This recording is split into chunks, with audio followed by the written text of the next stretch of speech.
Saint-Esprit. Alléluia. Il est à l'honneur aujourd'hui. Alléluia. Est-ce que nous pouvons acclamer Jésus qu'il a donné afin de le répandre? Alléluia. Et est-ce que nous pouvons acclamer le Père? Alléluia. Merci Seigneur. Gloire à Elohim. Gloire à Elion.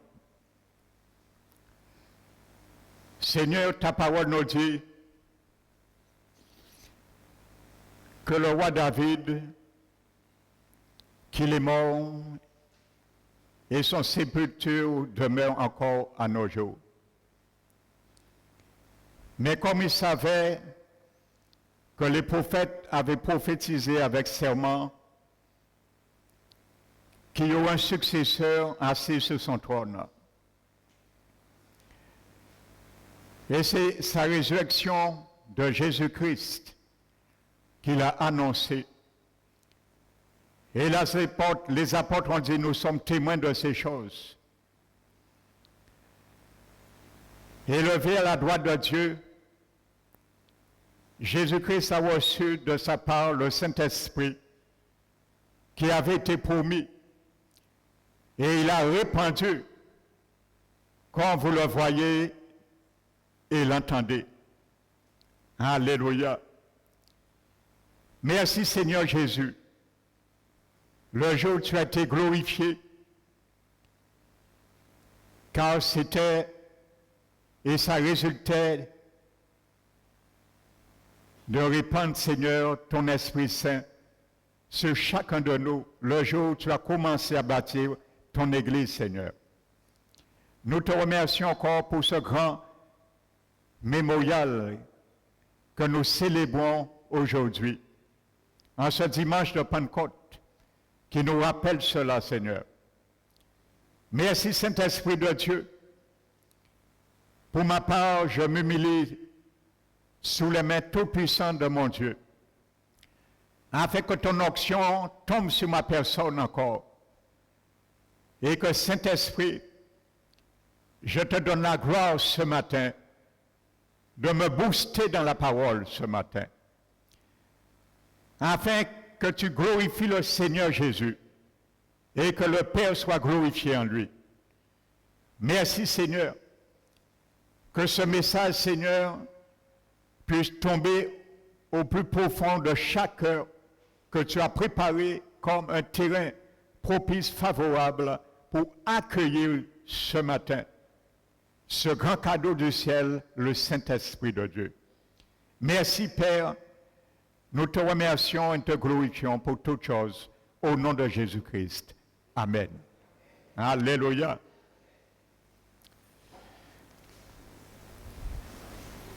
Donc je salue fraternellement chacun de vous et particulièrement nos invités.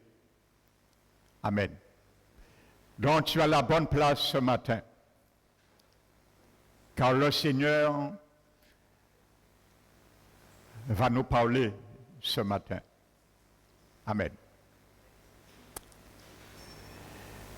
Nous allons ouvrir le livre des Actes des Apôtres dans le chapitre 5.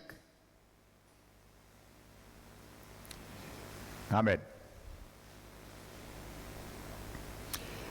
La Bible nous dit au verset 1, « Mais un homme nommé Ananias, avec Saphira sa femme, vendit une propriété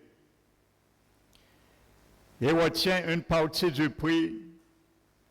Sa femme le sachant, puis il apporta le reste et le déposa aux pieds des apôtres. Pierre lui dit, « Ananias, pourquoi Satan a-t-il rempli ton cœur, au point que tu manques au Saint-Esprit et que tu aies retenu une partie du prix du champ? S'il n'avait pas été vendu, ne te restait-il pas et après qu'il a été vendu, le prix n'était pas à ta disposition. Comment as-tu pu mettre en ton cœur un pareil dessein? Ce n'est pas à des hommes que tu as menti, mais à Dieu. Est-ce que nous pouvons acclamer Dieu pour le Saint-Esprit? Alléluia. Le titre de ce message ce matin sera la personnalité ou la personne et la divinité du Saint-Esprit. Amen.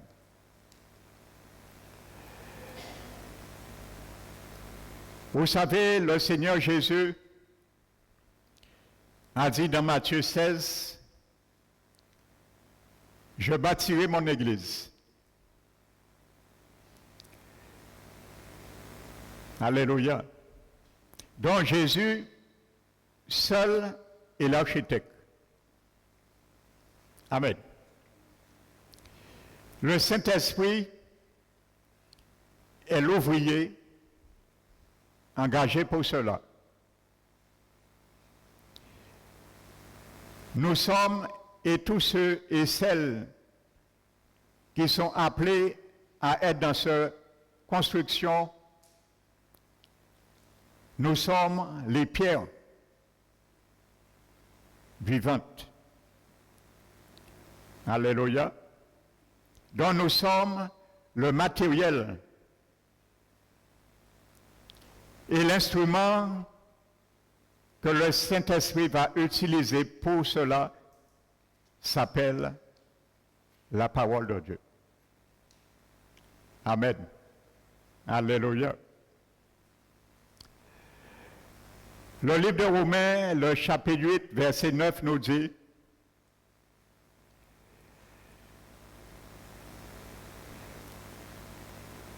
que si quelqu'un n'a pas l'Esprit de Dieu, il ne lui appartient pas.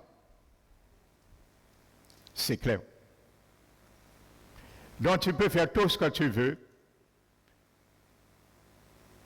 tu n'appartiens pas au Seigneur Jésus. C'est clair.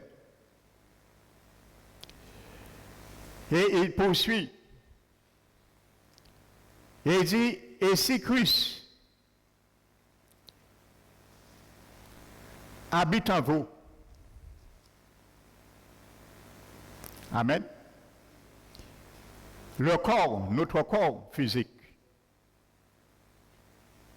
il est vrai, est mort à cause du péché. Donc littéralement dans le grec veut dire il poursuit son processus de dégénérescence à cause du péché. C'est ça que ça veut dire. Amen. Mais l'esprit vit. Je précise quelque chose. Il y a beaucoup de versions dans ce verset. Le mot esprit est en majuscule. Donc, la Bible ne parle pas du Saint-Esprit. Il parle de l'esprit humain. Ça peut mener confusion. Paul est en train de faire un parallélisme entre le corps physique de l'homme et son esprit humain. Parce que l'esprit de Dieu ne meurt jamais, il ne peut pas vivre. Alléluia. Il a toujours vécu et existé. Donc il dit, si notre corps, l'esprit de Dieu, si le corps est vrai, il est mort, mais notre esprit est vie à cause de la justice. Et il poursuit, il dit, si l'esprit de celui qui a ressuscité Jésus-Christ d'entre les morts habite en vous, celui qui a ressuscité Jésus d'entre les morts rendra aussi la vie à votre corps mortel par le Saint-Esprit de Dieu qui vous habite. Donc voyez, le parallélisme est bien fait. Donc Paul dit que si l'Esprit de Dieu nous habite, notre corps demeure parce que la rédemption n'est pas encore arrivée pour notre corps. mais la rédemption est déjà arrivée dans notre esprit. Amen. C'est pour cela notre esprit est vivifié parce que le Saint-Esprit est rentré dans notre esprit. Et il dit que si nous demeurons ainsi à la rédemption, il rendra aussi la vie à notre corps. Dans le mot vie là, c'est le mot Zoé, je vous l'avais expliqué. Il ne s'agit pas de revenir à la vie physique, parce que même les damnés reviendront à la vie, à la résurrection. Mais ils n'auront pas la vie Zoé, la vie incréée.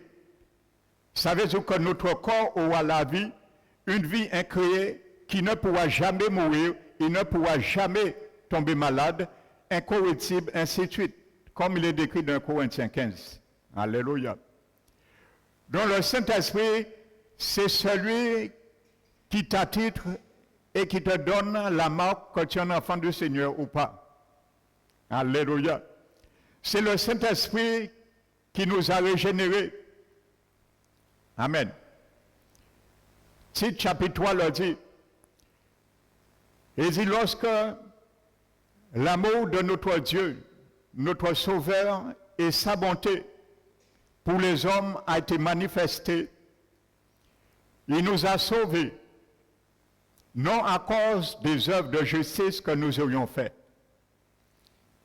mais par sa miséricorde, par le bain de la régénération et renouvellement du Saint-Esprit. Il nous l'a répandu avec abondance par notre Seigneur Sauveur Jésus-Christ. Étant maintenant justifiés par grâce, nous devenions héritiers dans l'espérance de la vie éternelle. Donc c'est le Saint-Esprit qui te donne l'espérance pour la vie éternelle. Mais il faut qu'il te régénère. Alors tu as tout à gagner, mon frère, ma soeur. Pour ceux et celles qui ne sont pas encore habités par le Saint-Esprit, je t'annonce la couleur ce matin de la part du Saint-Esprit. Tu as tout à gagner. Il te régénère. Et il est là pour te ressusciter un jour. Le jour où tu mourras, ton corps physique et le glorifier. Amen. Donc, frères et sœurs, vous savez, dans le temps antique des Juifs, ou plutôt un mariage juif, j'introduis cela pour entrer dans le menu. Alléluia. Parce que tu vas découvrir quelque chose d'extraordinaire ce matin à travers le Saint-Esprit. Vous savez, dans le temps antique, pour un mariage juif, je dis bien juif, le mariage juif se faisait en 2 étapes, ou en 2 phases. La première étape consistait aux fiançailles. Et ces fiançailles duraient 2 ans. Bien sûr, ils ne vivaient pas ensemble. Amen. Donc chacun était chez ses parents. Donc les fiançailles, ça permet de se connaître et ainsi de suite. Donc, à cette époque, c'est le père qui choisissait une épouse appropriée pour son fils. Amen. Je ne sais pas si ça se fait toujours aujourd'hui, mais c'est ça que se faisait. Amen. Et parfois, le père pouvait se faire aider pour cette recherche par un exécutant. Amen.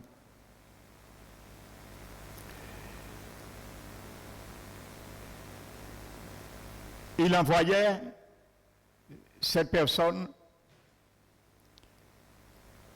Et vous savez, dans le livre de Genèse, le chapitre 24, vous allez voir cela est illustré pour nous merveilleusement. Un symbole d'amour du Seigneur qui nous a donné le Saint-Esprit. Alléluia.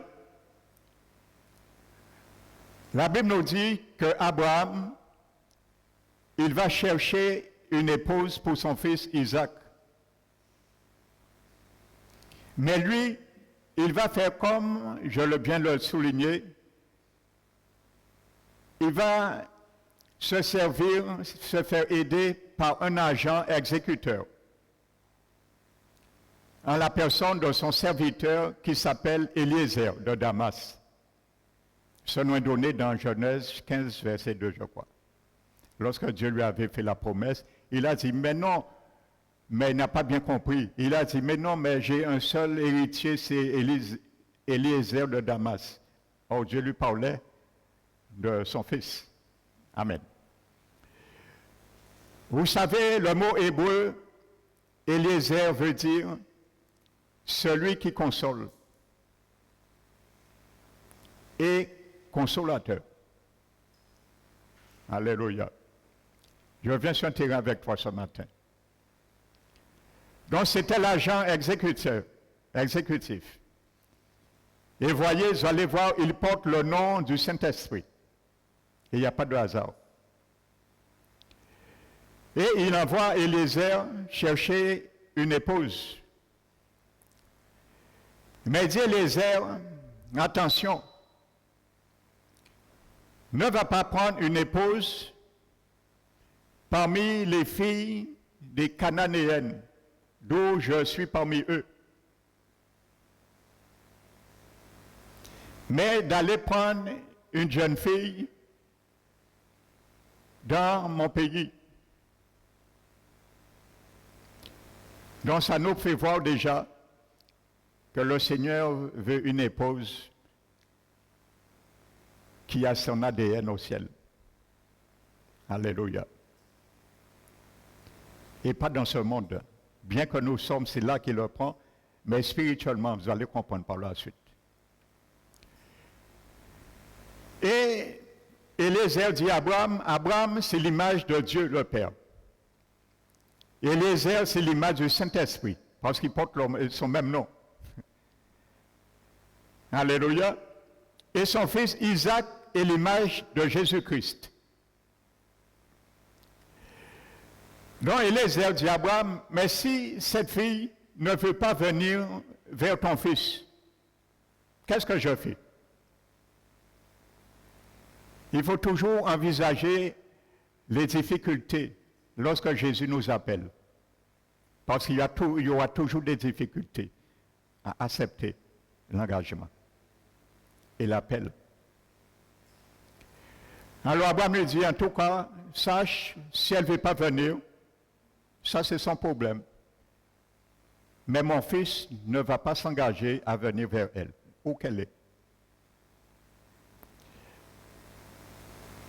Donc si, mon frère, ma soeur, le Seigneur nous invite à venir vers lui, nous ne voulons pas, il ne viendra pas nous forcer. C'est ce que ça veut dire. Amen.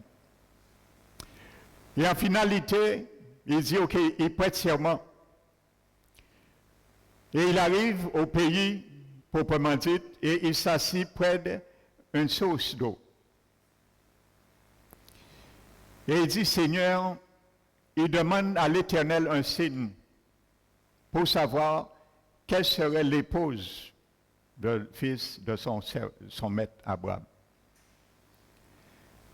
Et il dit, je te demande un signe près de cette source éternelle. Permets, car à cette heure-ci, les jeunes filles viennent puiser de l'eau. Mais permets que la fille qui viendra, la jeune fille qui viendra, elle viendra avec sa couche, elle va puiser de l'eau, et si elle vient vers moi,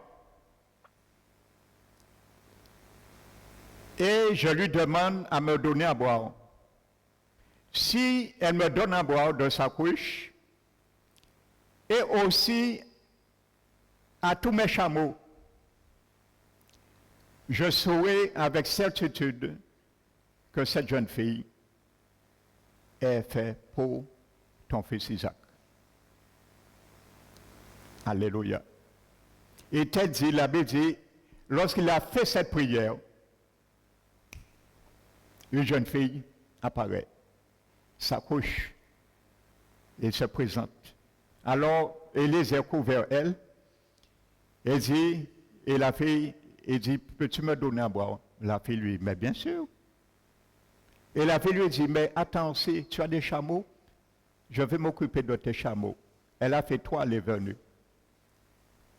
Et elle a donné à boire. Et ça a été le signe concrétisé. Donc la Bible nous dit, elle a présenté cet homme, Élisée, à sa famille, son frère, Laban et sa mère, et ainsi de suite, ses nourrices. Et il y a une discussion maintenant. Et ensuite, lors du départ, le frère et la mère disent à Élisée, laisse-la quelques jours, une dizaine de jours encore avec nous. Laissez-nous savourer, dernière instance, avec fille en nous. Et Élisée dit, non, moi, l'Éternel m'a béni dans ma mission, j'ai plus de temps à perdre. Donc moi, je dois retourner vers mon maître. Alléluia. Quand le Saint-Esprit t'appelle, tu as un choix. Rien de toi en arrière te retenir. Et la Bible dit que le frère et la mère ont capitulé, et ils ont demandé, la femme, la jeune fille s'appelle Rebecca. Et il a dit, veux-tu aller avec cet homme? Veux-tu suivre cet homme? Et il a dit, oui, je le veux. Amen. Donc c'est ça, frères et sœurs. Elle n'a pas essayé de se laisser retenir par quoi que ce soit. Et quand le Saint-Esprit nous appelle, il y a toujours quelque chose qui va essayer de nous retenir. Amen. Mais Rebecca a brisé les chaînes. Il a coupé tout joug, tout lien. Et elle est partie vers son futur époux, Isaac, à la personne de Jésus. Et vous savez, je crois le verset 16,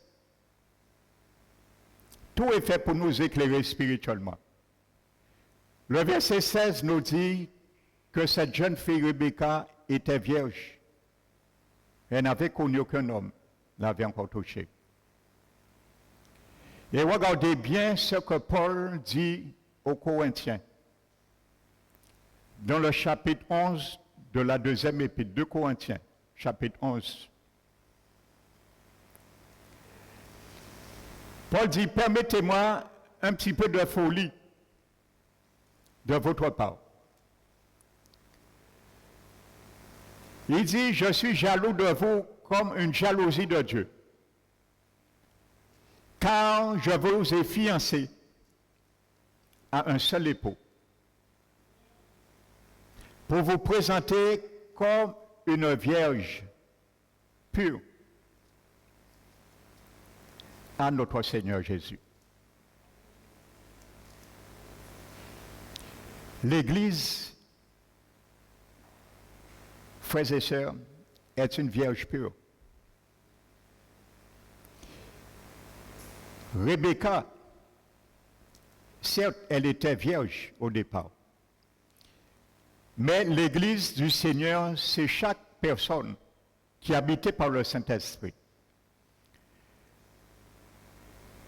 Ça veut dire que maintenant, le Saint-Esprit doit nous ramener, quand Jésus viendra, il va trouver son Église comme une femme qui était vierge. Et il a dit dans Éphésiens chapitre 5, il dit, Christ a aimé l'Église et il s'est donné, livré lui-même pour elle, afin de la sanctifier, vous voyez, afin de la sanctifier en la purifiant et en la lavant. Amen. Afin de la sanctifier en la purifiant et en la lavant. Avec quel savon? Par l'eau de sa parole.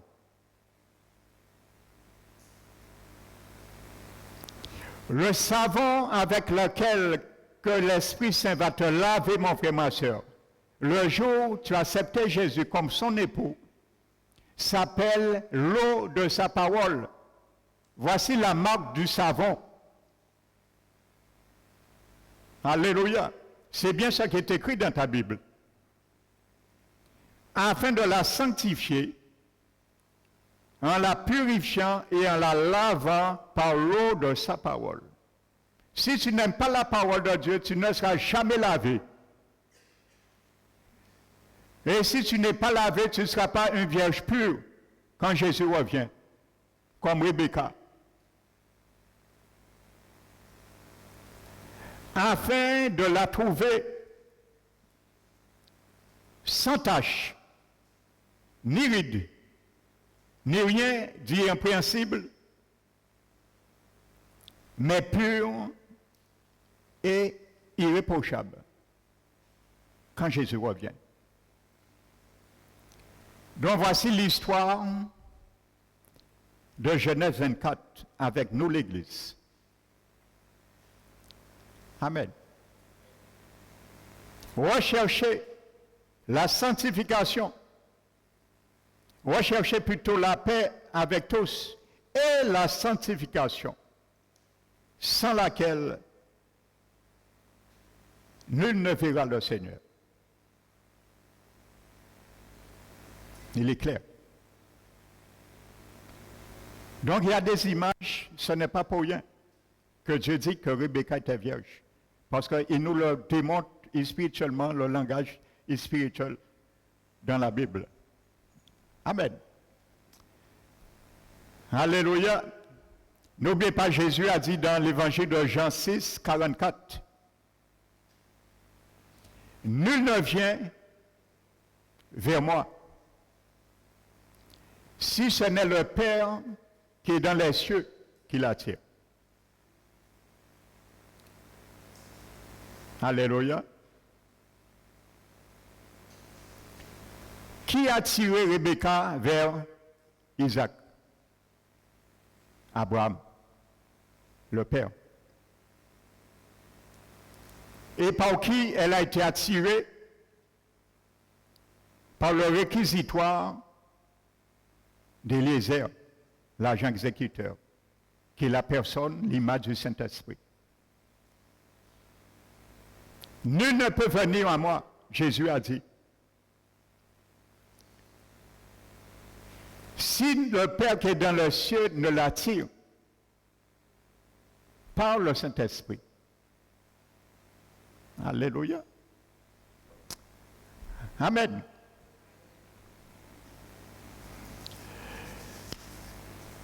Nous allons ouvrir la parole de Dieu maintenant. Je viens maintenant sur la personne ou la personnalité du Saint-Esprit. Parce qu'il y a beaucoup de dires sur le Saint-Esprit. Certains disent que ce n'est pas une personne, certains disent ce n'est pas Dieu, il n'est pas divin, c'est une force, c'est une puissance. Vous savez, le proverbe dit, celui qui parle pour sa cause paraît juste.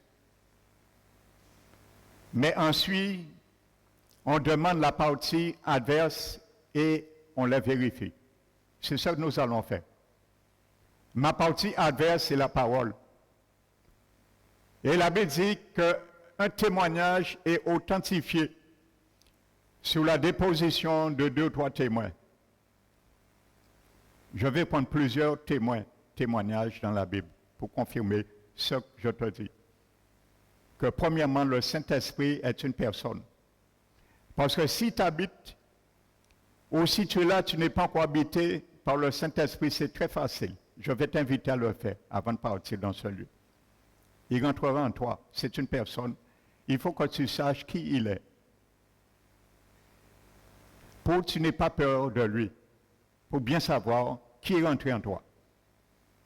Alléluia. Donc la personnalité du Saint-Esprit. Ouvrons la parole dans l'évangile de Jean, le chapitre 16.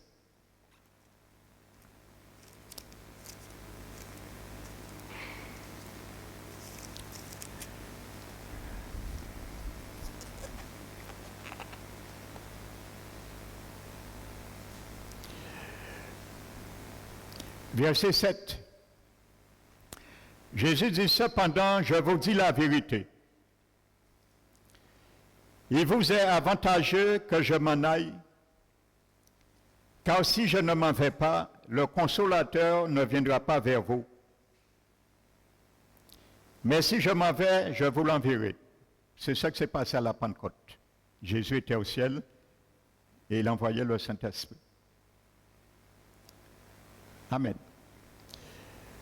Donc Jésus dit, je vous enverrai le consolateur. Donc dans le grec, le mot consolateur, c'est paraklétos. Alléluia. Et la définition de paraklétos veut dire celui qui secoue,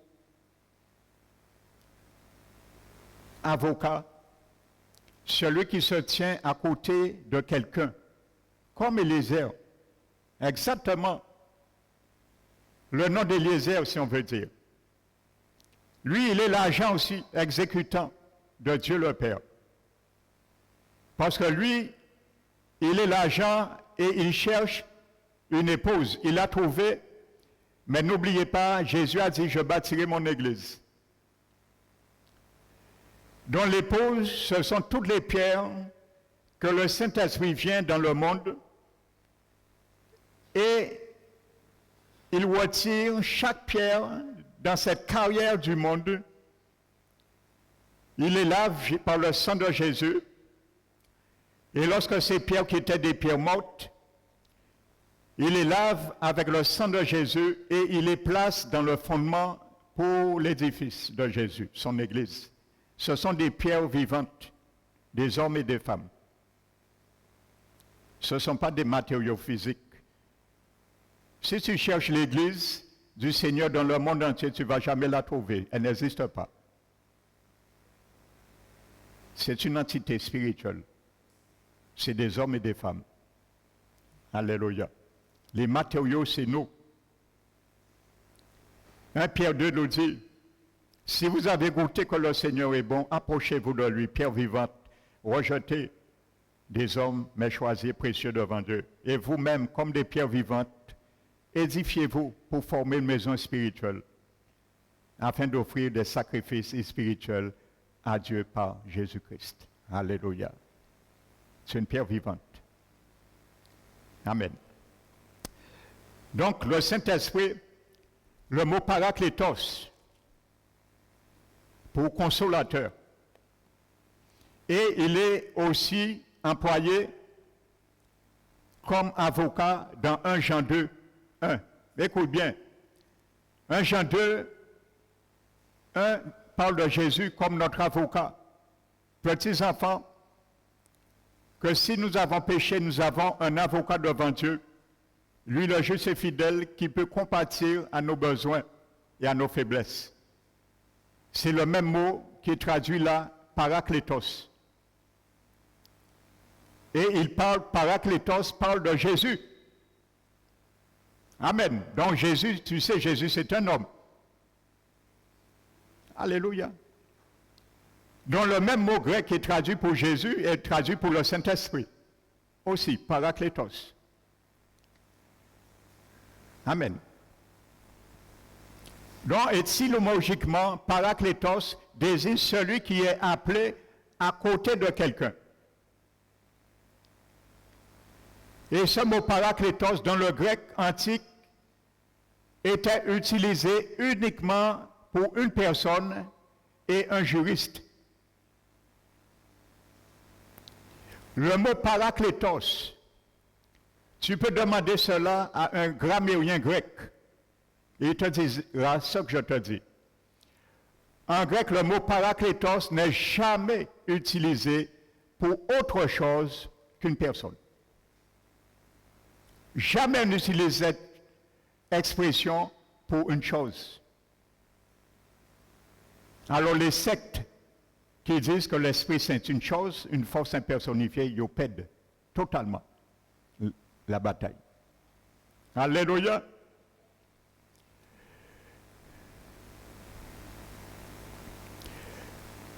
Avant, dans la Grèce antique, ce terme parakletos avait un sens plus large. Par exemple, ceux qui avaient des problèmes avec la justice tentaient de rassembler certaines personnes, bien que ces personnes n'étaient pas des gens de loi. Amen.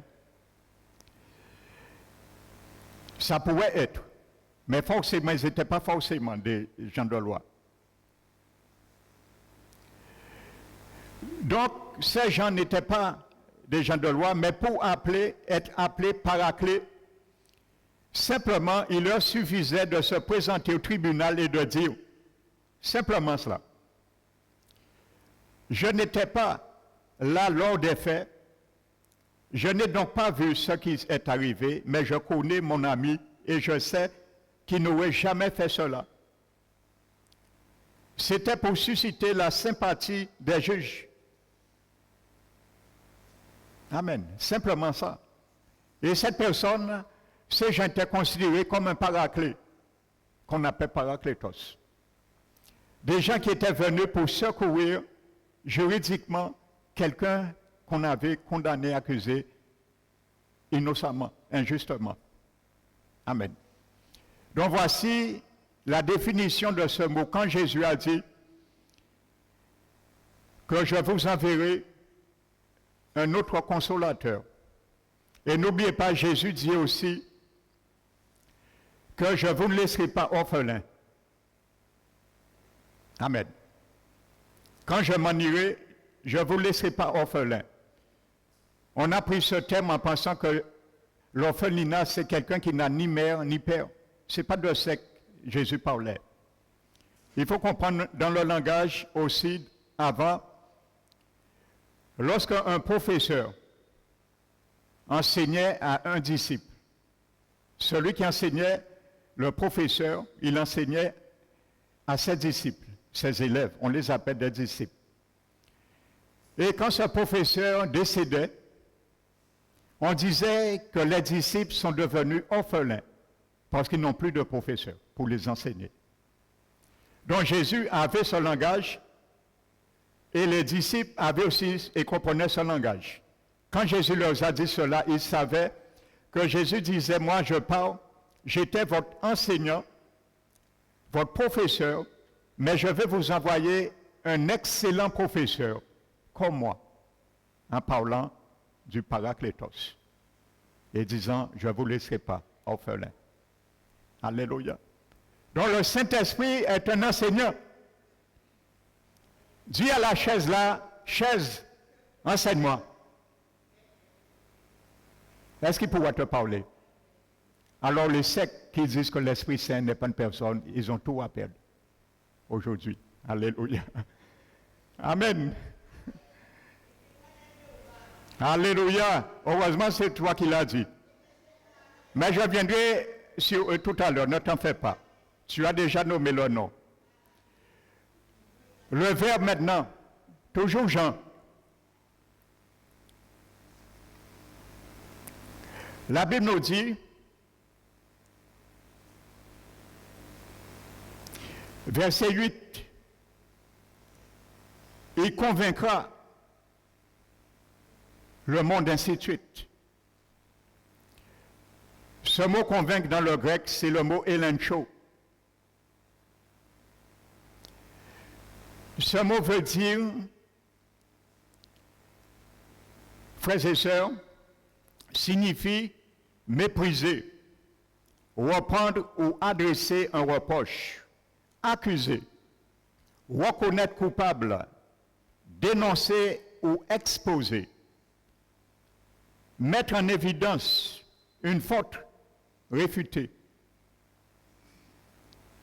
Amen. En fin de compte, c'est prononcer un réquisitoire, c'est ce que ça veut dire. Exactement comme un tribunal. Et un juge prononce un réquisitoire. Et ça a été cela que le Saint-Esprit a révélé et a fait rentrer dans le cœur des auditeurs le jour de la Pentecôte, dans Acte 2. Amen. Quand Pierre dit, qui me sera permis de vous dire, maison d'Israël, que le Jésus vous avait crucifié, Dieu a fait de lui Seigneur Christ, le Sauveur que vous avez crucifié. Vous voyez, Christ, Seigneur, Jésus. Amen. Alléluia. Et la Bible dit tout de suite, c'est ça, le Saint-Esprit a créé un réquisitoire. Ils étaient dans un tribunal, parce que Paraclétos, c'est un juriste, c'est un avocat. Et quand tu as le Saint-Esprit en toi, tu n'as rien à craindre, mon frère, ma soeur, contre ni les œuvres du diable, ni quoi que ce soit, ni sur ton passé, surtout. Parce que tu as deux avocats qui traitent ton dossier. Tu as un avocat, Jésus-Christ, qui est au ciel. Et tu as un deuxième avocat, le Saint-Esprit, qui est en toi. Alléluia. Qui peut te gagner? Alléluia. La Bible dit qui est leur cœur vivement touché. C'est ça, l'Esprit Saint les convaincra de justice, de jugement et de péché. La conviction, l'avocat, le juriste a parlé. Il a dit, vous êtes fautifs, vous avez crucifié Jésus innocemment, vous avez tort. Et l'écho a été fait à l'intérieur dans leur cœur. Et ils ont dit, ils ont le cœur vivement touché. Le mot grec est traduit, un seul mot, vivement touché. C'est un seul mot dans le grec. Vivement touché veut dire les blessures d'un coup de poignard. C'est ça la repentance, une vraie repentance. Le jour où le Saint-Esprit a créé un réquisitoire, le premier jour où tu l'as accepté, qu'est-ce qui s'est passé? Est-ce que c'est ça que tu as ressenti? Moi, je l'ai ressenti. Exactement la même réaction. Dans ma chambre en 79. Alléluia. C'est comme quelqu'un les a tournés un coup de poignard dans le cœur. Il n'y a pas d'hypocrisie là. Et ils ont dit, homme frère, que ferons-nous? C'est ça. La crainte d'être reconnu coupable et d'être condamné.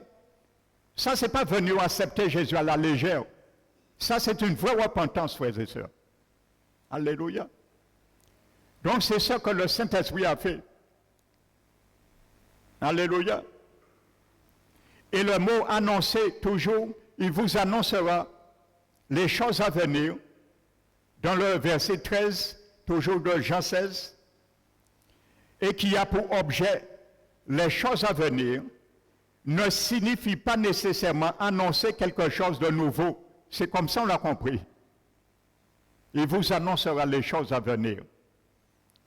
Ce mot peut prendre et expliquer, peut prendre le sens d'expliquer ou de redire ce que quelqu'un avait dit. C'est le mot anagélo. Et c'est pour cela, Jésus disait que vous n'êtes pas prêts à comprendre maintenant ce que je vous dis.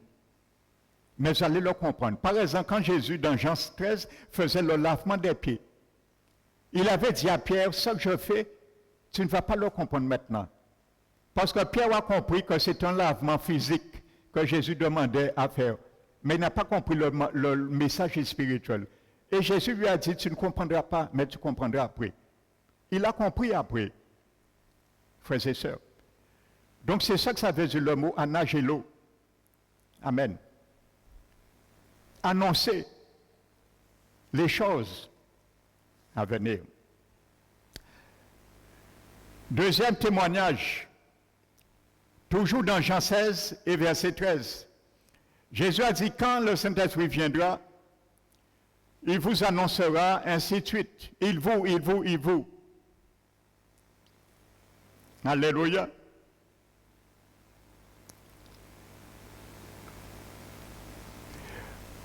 Vous savez, contrairement à la langue française, dans le grec, chaque nom et chaque pronom a un genre propre, contrairement à en français. Alléluia. Donc ça peut être soit masculin, soit neutre, ou soit féminin. Alléluia. Donc quand il s'agit d'un genre masculin, le grec emploie le pronom ékénos pour il, en parlant du Saint-Esprit. Si c'était une force, une puissance, quelque chose, le grec emploie le mot ékéno. Et si c'est un genre masculin et féminin, le grec emploie le mot ékéna. Dans ce texte, dans ce verset et partout ailleurs, qu'on parle du Saint-Esprit, lui-même qui a inspiré les Écritures, a inspiré le pronom ékénos, qui prouve que le Saint-Esprit est bien une personne masculine. Si c'était une chose, une force qui va les enseigner, qui va les conduire, ainsi de suite, le grec aurait mis ékéno. Donc, d'une manière inextricablement, le Saint-Esprit est une personne. Alléluia, c'est incontestable. Amen. Donc, il est une personne. Alléluia. Troisièmement,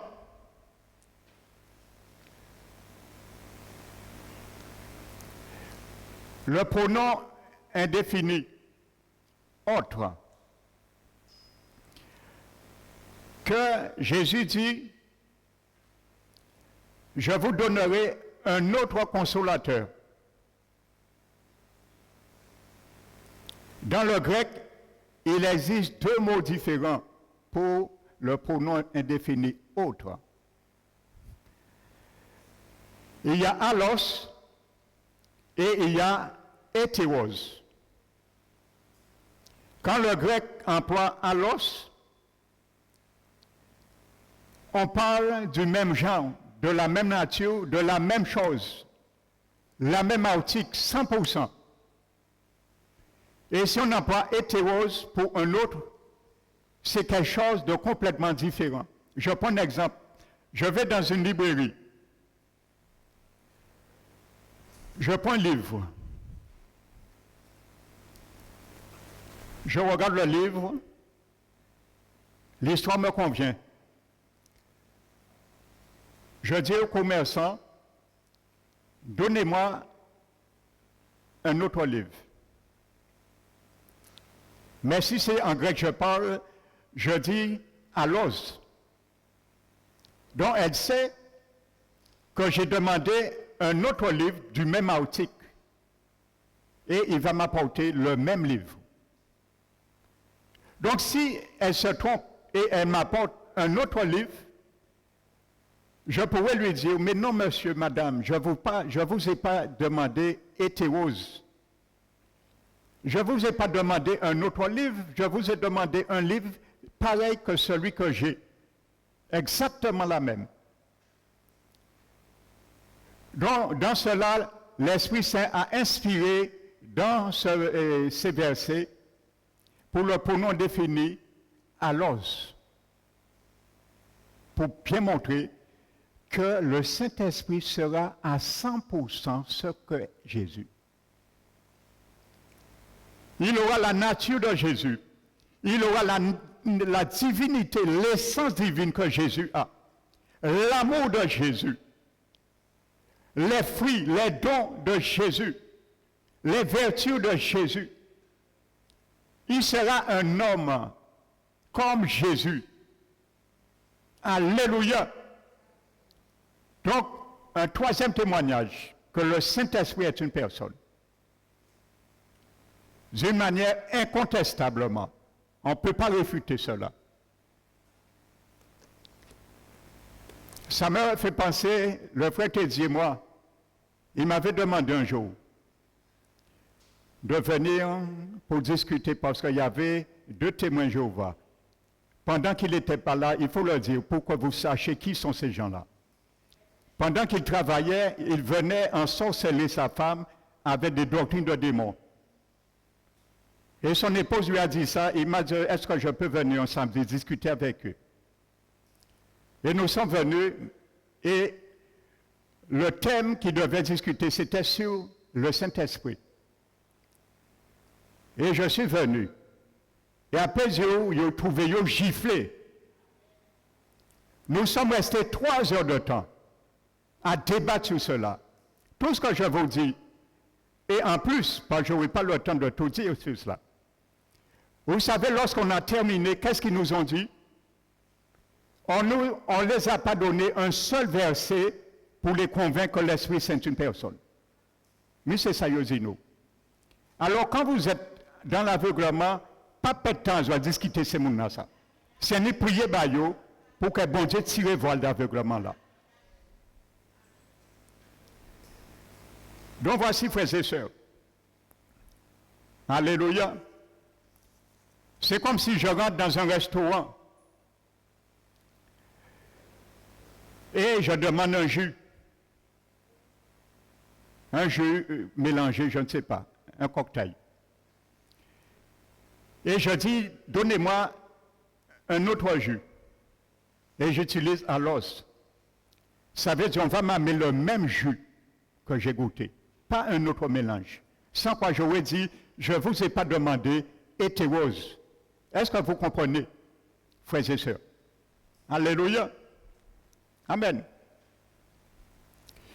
4e témoin. Dans Matthieu 28, verset 19, quand Jésus dit, allez faire des nations, des disciples, enseignez-leur tout ce que je vous ai prescrit, baptisez-les au nom du Père, du Fils et du Saint-Esprit. Amen. Encore en grec, la règle est contraire de français. Dans le grec, on devrait employer un pluriel. Ça veut dire à l'expression au nom. Ça veut dire mettre un X dans O et un S au nom. Je dis bien dans le grec, on devrait employer un pluriel si Père, Fils et Esprit Saint avaient chacun un nom ou un genre différent, propre. Qu'est-ce que ça veut dire? Le singulier dans le grec décrit que Jésus a demandé à baptiser les convertis au nom d'une autorité qui s'appelle au nom de Dieu. Alléluia. Ça veut dire si le Saint-Esprit avait un nom propre, différent, le grec aurait employé un pluriel, comme je vous ai dit, dans l'expression au nom. Dans le singulier, justifie encore que le Saint-Esprit est bien une personne. Alléluia. Maintenant, je passe, frères et sœurs, et je viens maintenant sur la divinité. Là, attacher les ceintures pour ne pas décoller. Parce que si certains ont du mal à accepter que l'Esprit Saint soit au monde, à force, oui, accepter divinité avec Dieu. Eh bien, je vais te montrer, l'Esprit Saint n'est pas une personne seulement. Il est aussi Dieu. Alléluia. Nous allons faire quelques corrélations. Et je vous dis, mes témoins, pour qu'on vérifie, c'est la Bible. Je ne vous ai rien encore dit de moi-même. Alléluia.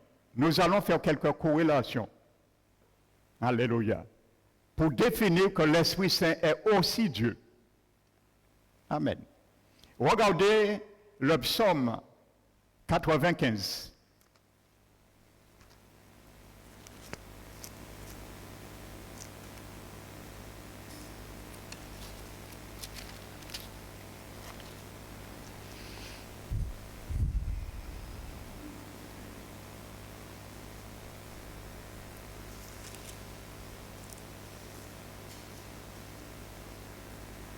Psaume 95.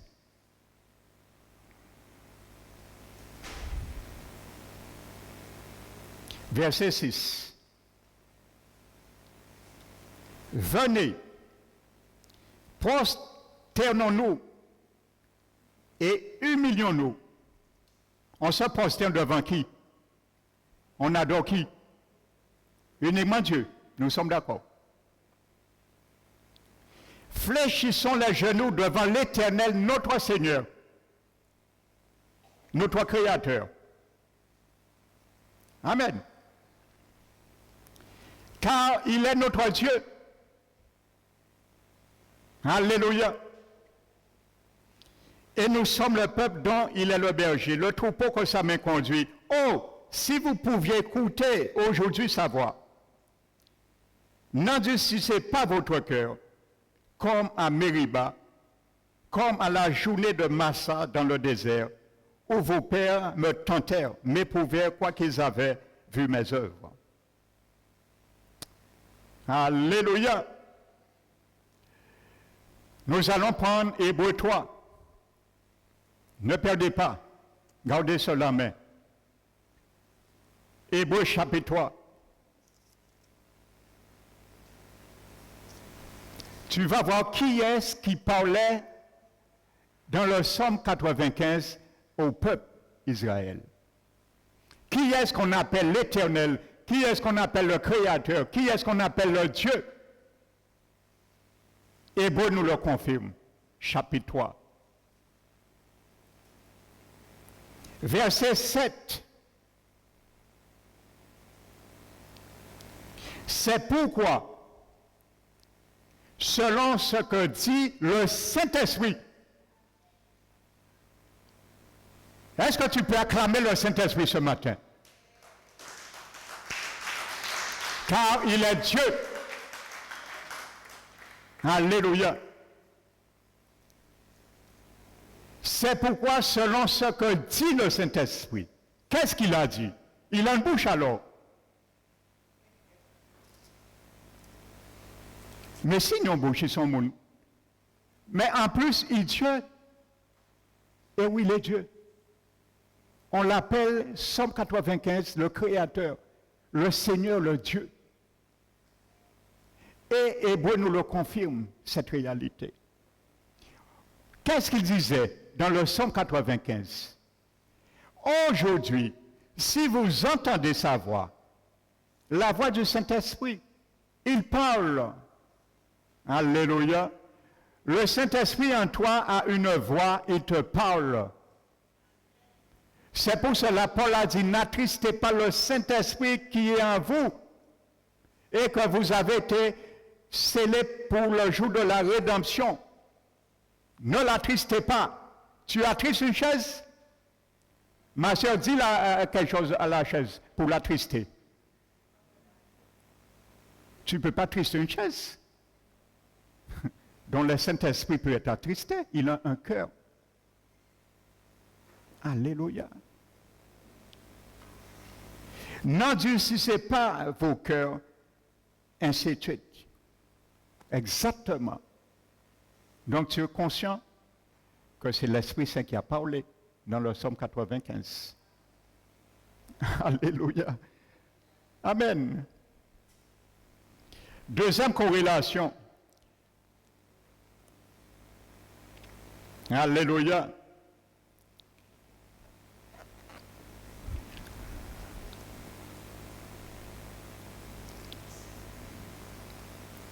Ésaïe chapitre 6.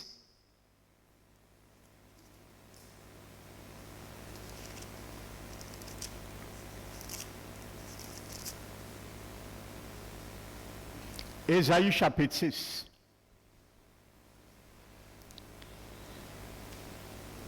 Vous savez, c'est l'année de la mort du roi Josias.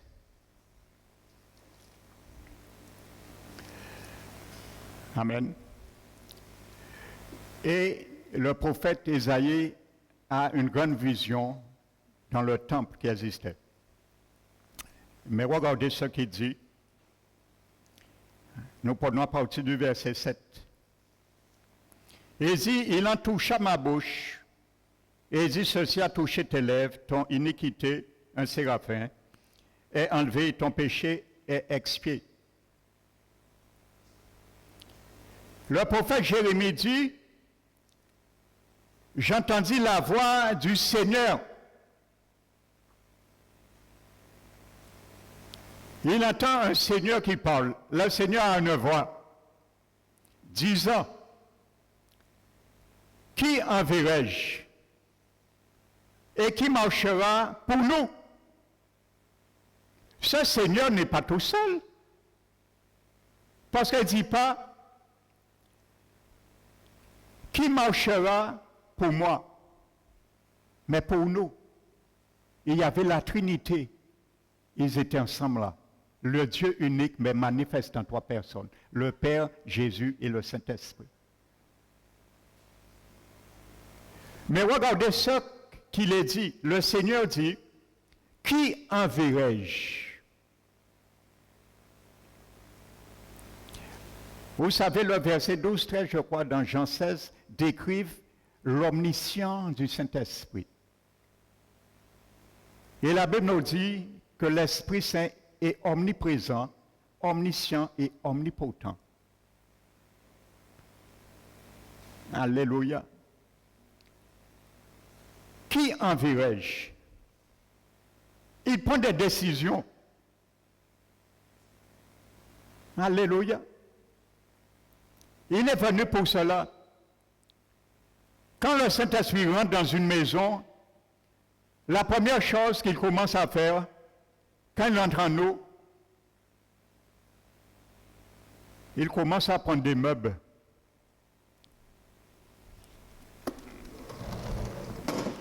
Il commence à déménager. Il retire les vieux meubles. Les meubles qui avaient les termites, tout ça, et il veut agencer la maison. Vous comprenez de quoi je parle?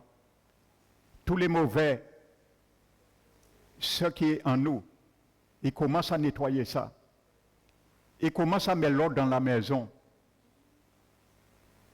N'oubliez pas, nous avions vu que le levain, il fallait nettoyer la maison. On ne pouvait trouver aucun levain dans la maison. Et j'avais expliqué le péché, ainsi de suite, les œuvres de la chair. Nos cœurs, c'est la maison.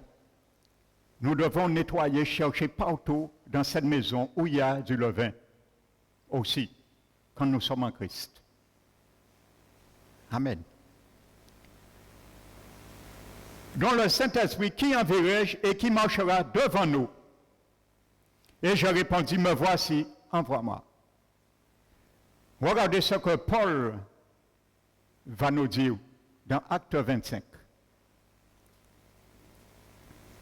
Acte chapitre 25, frères et sœurs. Plutôt au chapitre 28 et verset 25. Acte 28.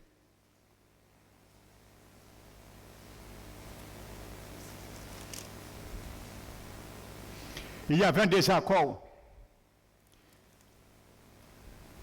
Amen. Et la Bible dit au verset 25, Acte 25, regardez ce que Paul dit.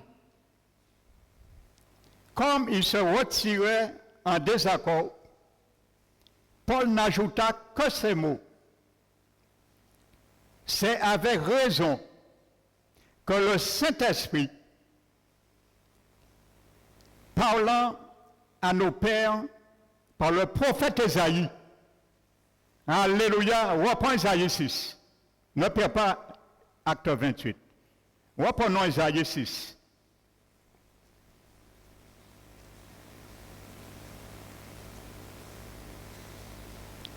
Frères et sœurs,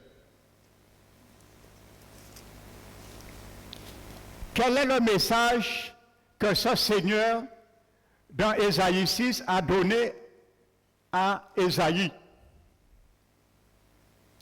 Il dit, verset 9, alors va et dis à ce peuple, voici pourquoi l'Esprit Saint envoie Ésaïe, va et dis à ce peuple, vous entendrez et vous ne comprendrez point, vous verrez et vous ne saisirez point.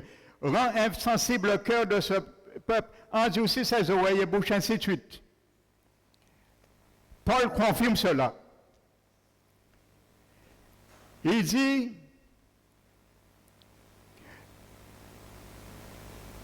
c'est avec raison que le Saint-Esprit, parlant à vos pères par le prophète Ésaïe, a dit, Ésaïe 6, va vers ce peuple et dit ainsi de suite. Alléluia. Qui preuve nous besoin encore? En peut arrêter moi là. Alléluia. Mais il y a deux autres encore, ça vaut la peine. Alléluia. Donc le Saint-Esprit est le Dieu d'Israël. Alléluia.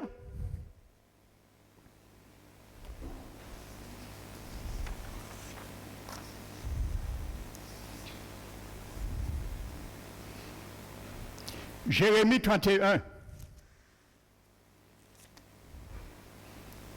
Il s'appelle le Dieu de l'Alliance.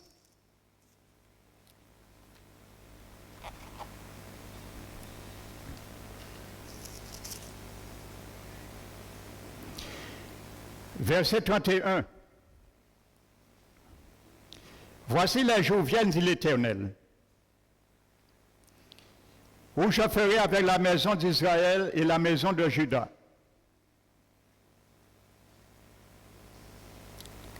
une alliance nouvelle, non comme l'alliance que j'ai traitée, ainsi de suite. Amen. Ne perdez pas. Regardez Hébreux 10. Hébreux chapitre 10.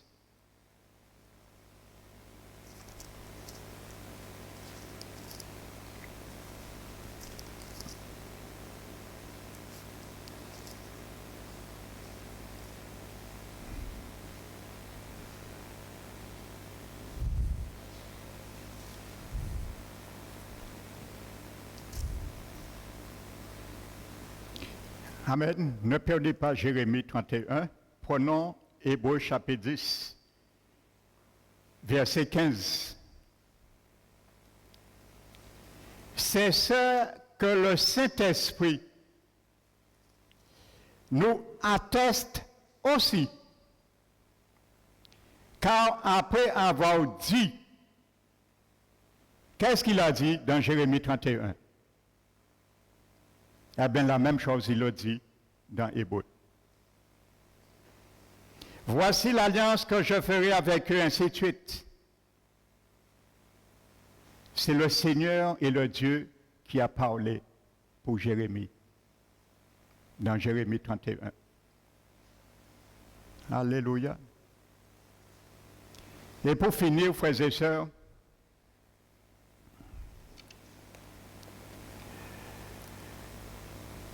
comme nous le savons, ce n'est ni mépris ni quoi que ce soit. C'est la doctrine, il faut le dire, il faut que vous le sachiez. Parce qu'un jour demain, on ne veut venir dans l'église parole qui reste, il faut qu'on ait doctrine aussi à Pasteur Emmanuel, quelqu'un a prêché. Amen. Donc, vous savez, les témoins de Jéhovah nient la divinité du Saint-Esprit. Si vous avez un menti, si vous avez demandé une question là. Posez une question là. Parce que moi, j'ai discuté avec des dizaines, alors on sait quand on dit. Et il s'appuie sur un test et un enseignement d'un théologien catholique qui s'appelle Karl Rahner. Et ce théologien catholique, Karl Rahner, dit que dans le Nouveau Testament, dont eux, ils s'appuient sur cela, donc on voit les cas Yokayaché. Yokayaché a des mensonges à l'homme, mais il n'y a pas Kayaché vérité dans la Bible. Alléluia. Mais moi, Aïché, vérité dans la Bible, moi, contredit ça. Et c'est ça que je vais faire avec vous. Donc, ils disent, ce théologien catholique dit, que dans le Nouveau Testament, on ne va jamais trouver aucun test en parlant de théos, littéralement le Dieu, théos, qui est assimilé et qui veut dire le Saint-Esprit, qui s'appelle le Dieu. Donc ils disent que dans le Nouveau Testament, on ne va jamais trouver le mot théos et qui représente pneumagion, le Saint-Esprit, ou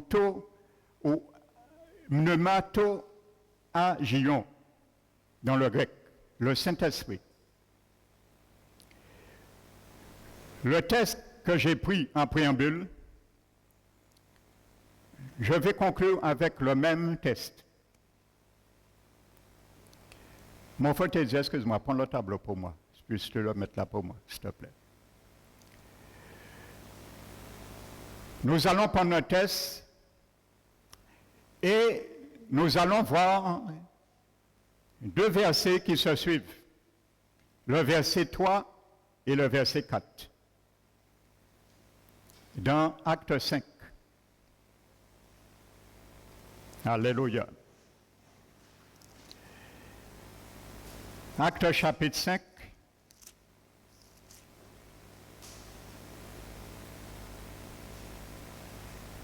Mais là. C'est bon, ok. Je te remercie. C'est bon.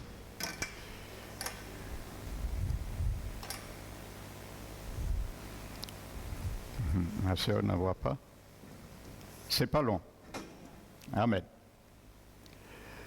Nous reprenons le même verset. Verset 3. Pierre lui dit, Ananias, pourquoi Satan a-t-il rempli ton cœur? Au point que tu mentes au Saint-Esprit. Amen. Donc nous voyons bien dans le grec, c'est pneumato-agion. Amen.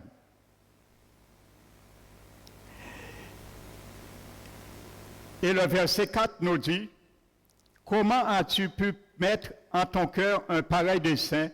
Ce n'est pas à des hommes que tu as menti, mais à Dieu. Théo.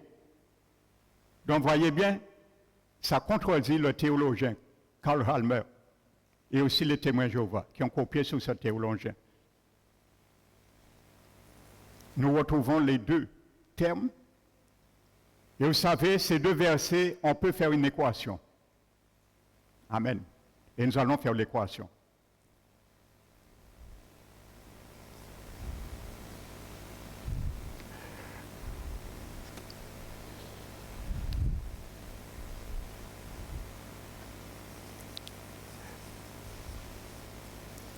Mentir au Saint-Esprit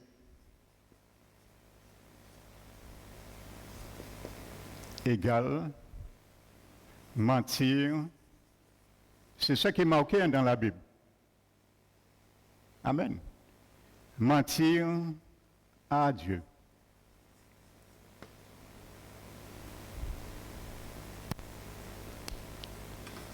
Pour les mathématiciens, dans une équation, on peut supprimer les termes semblables. Quels sont les termes semblables? On peut supprimer là. Qui? Mentir à.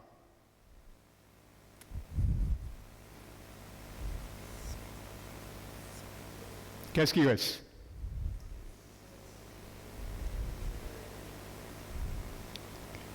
Le Saint-Esprit est Dieu. C'est très simple. Alléluia.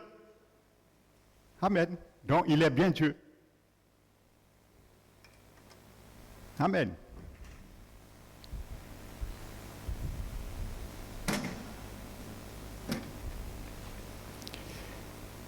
Alléluia.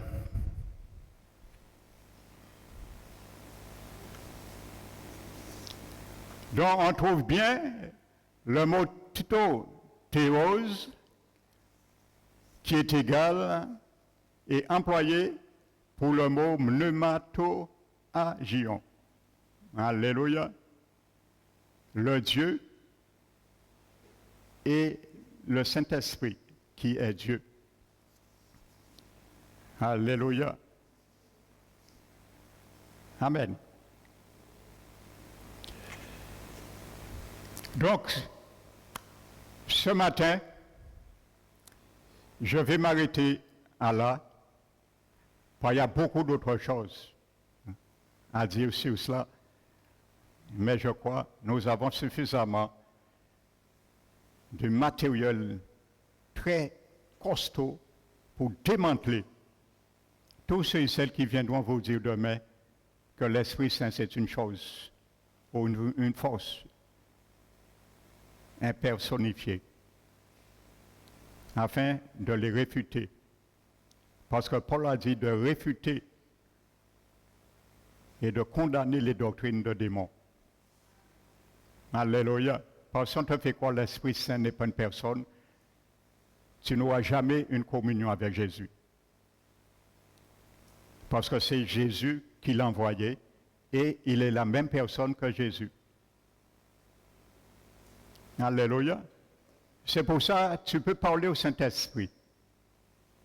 Il est une personne, il est Dieu, il connaît toutes choses. Entre le Père, le Fils Jésus-Christ et l'Esprit Saint, il n'y a pas de supériorité. Et quand Jésus dit que mon Père est plus grand que moi, Jésus faisait allusion à son incarnation en tant que Fils incarné. Mais il ne faisait pas mention en tant que Dieu. Dans la divinité, le Père, Jésus et l'Esprit Saint sont tous les trois baignés dans la même essence qu'on appelle l'essence divine. Et il n'y a pas de supériorité. Alléluia, pour que vous le sachiez. Que quand Jésus a dit le Père est plus grand que moi, il parlait positionnellement. Parce que Jésus est incarné, il ne faisait pas allusion lorsqu'il était Dieu. Il faut bien prendre les choses dans leur contexte et ne pas prendre un texte hors contexte pour faire un prétexte. Alléluia, comme beaucoup le font. Ils tirent un seul verset hors de son contexte et ils font une doctrine qui n'a rien à voir avec cela. Amen. L'Esprit Saint, tu peux le glorifier. Il est Dieu. Vous l'avez vu, prosternons-nous devant lui. Il y a des chrétiens qui ne glorifient pas le Saint-Esprit. Ils disent parce que l'Esprit Saint est venu glorifier Jésus. Oui, l'Esprit Saint est venu glorifier Jésus, mais l'Esprit Saint n'a jamais dit de ne pas le glorifier. Ce n'est pas marqué dans la Bible. Il est venu glorifier Jésus. Il est venu pour cette mission, mais ça ne veut pas dire que tu ne peux pas glorifier l'Esprit Saint. Autrement, il n'est pas Dieu. Alléluia. Il mérite la gloire aussi. Il est Dieu. Alléluia. Et ça, c'est le mystère de la Trinité. Comment il y a un Dieu et non trois dieux. Et tous les trois sont Dieu. Alléluia. Amen. Je prends un bout de pastèque. La nature du pastèque entier, c'est quoi? Qui peut me dire? C'est du pastèque. Je coupe ce pastèque en 10 tranches. La nature d'une tranche, c'est quoi? C'est toujours pastèque. Je fais rentrer ce pastèque en moi en le mâchant. Il rentre par le jus. Sa nature, c'est quoi? Il n'a pas changé. Mais c'est ça la Trinité. Alléluia. Amen. Et pour vous illustrer ça en conclusion, je suis là. Mon épouse est là. Et mon fils est là. Je m'appelle Hérisson. Je suis le père de la famille. Mon épouse s'appelle Hérisson Janine. Elle est la mère de la famille.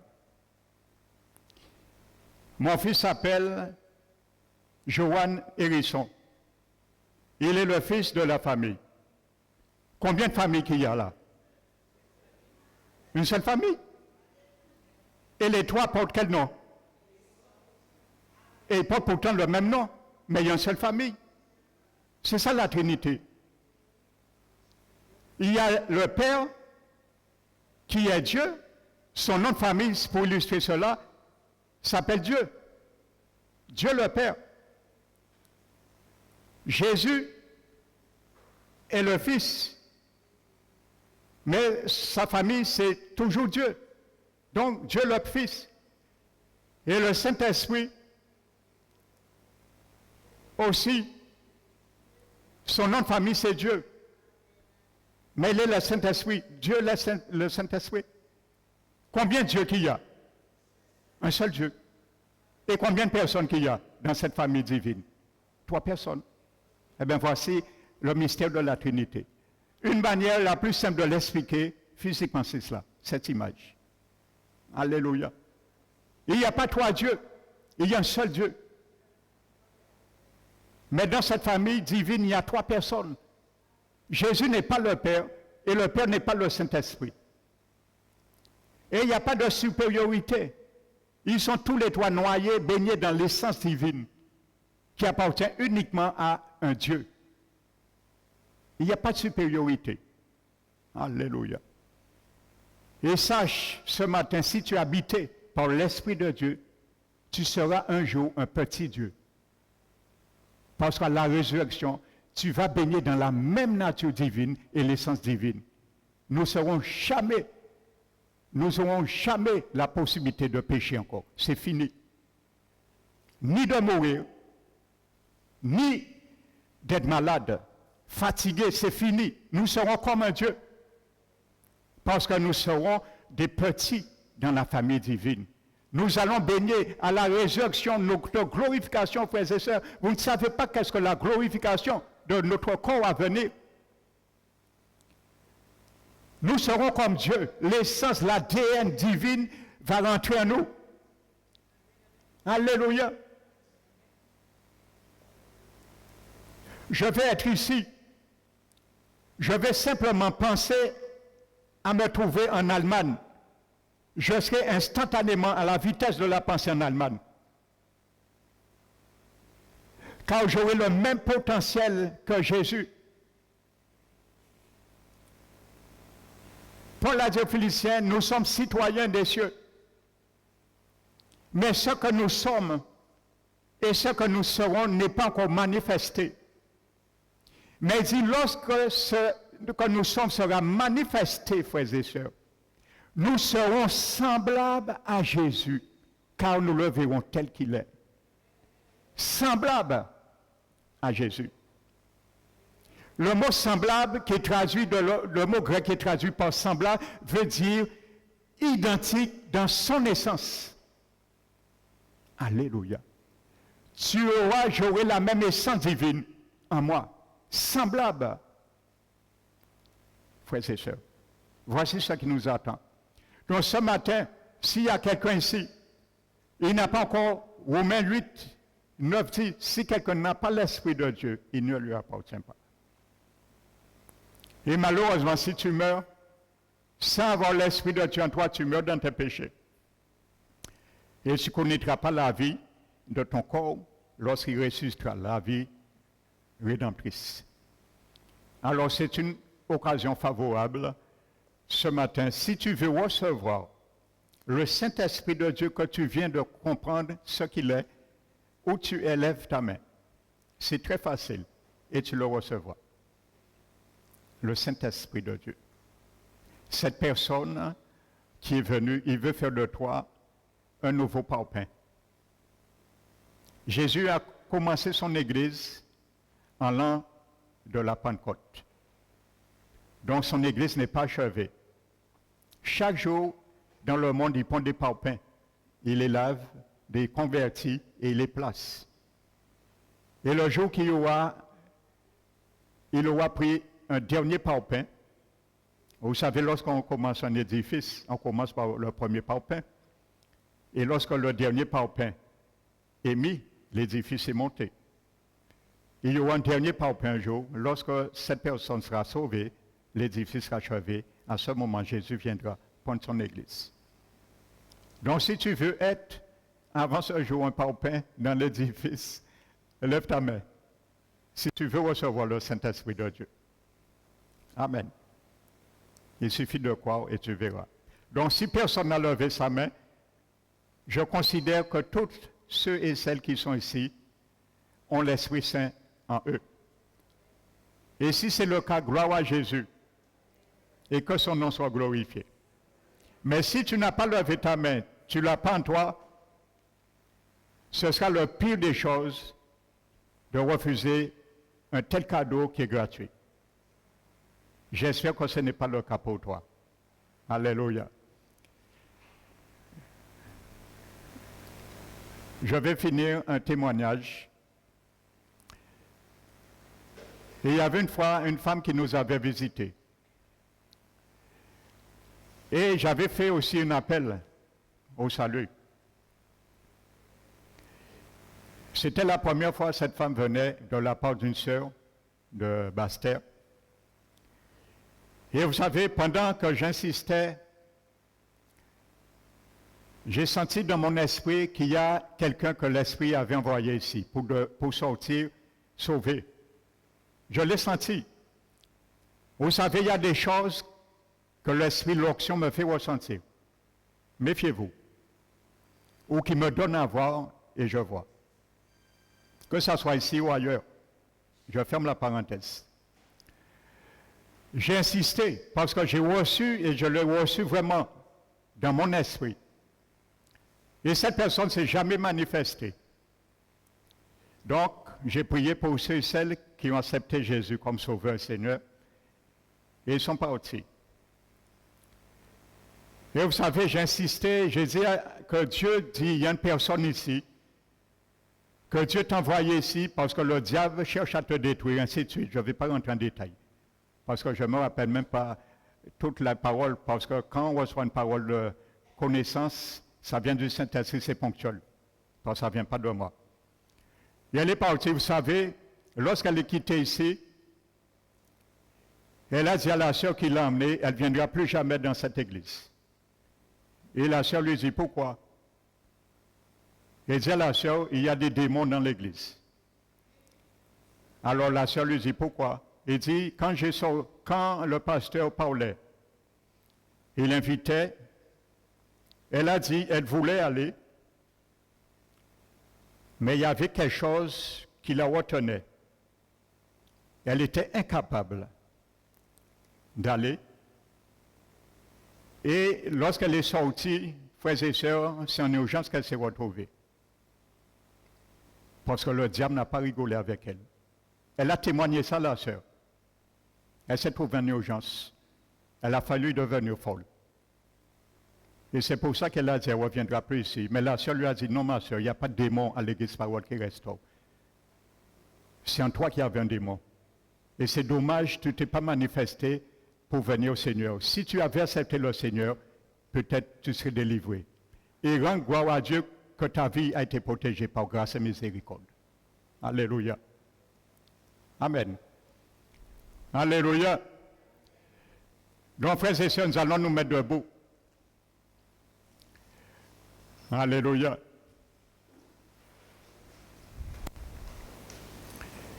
Et je vais prier. Père très saint, nous t'élevons, nous te magnifions, mon Dieu. Merci Seigneur pour ce message inextricablement qui démontre, Esprit du Dieu vivant, que non seulement tu es une personne, mais tu es Dieu. Nul ne peut le contester dans ta parole. Nous te remercions, Seigneur, en ce jour de fête, le jour que notre Seigneur Jésus a bâti son Église. Et nous sommes heureux, Seigneur, d'être fait partie en tant que pierre vivante, car nous étions des pierres mortes dans le monde. Mais tu nous as accueillis à cause de ta miséricorde. Tu nous as lavés, purifiés, sanctifiés, justifiés, Seigneur, afin que nous te servions, Seigneur, d'un cœur vrai et honnête.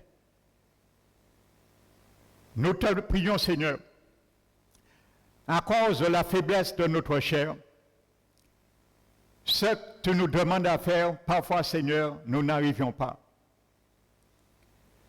Mais je prie ce matin, mon Dieu,